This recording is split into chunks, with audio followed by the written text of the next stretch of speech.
அடி கண்ணம்மா நல்ல நாளு கொஞ்சம் சொல்லம்மா என்னம்மா கண்ணம்மா ஆலப்போல் வேலப்போல் ஆலம் விழுது போல் மாமன் நெஞ்சில் நான் இருப்பேனே.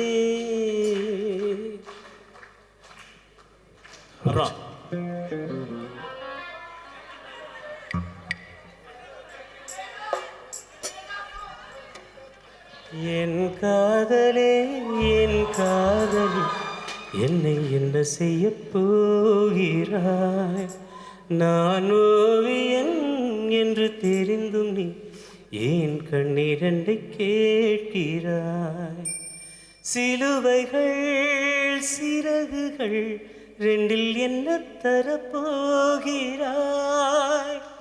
கிள்ளுவதை கிள்ளிவிட்டு ஏன் தள்ளி நின்று பார்க்கிறாய்? என் காதலே என் காதலி என்னை என்ன செய்ய போகிறாய்? நான் ஓவியன் என்று தெரிந்தும் நீ ஏன் கண்ணீரண்டை கேட்கிறாய்?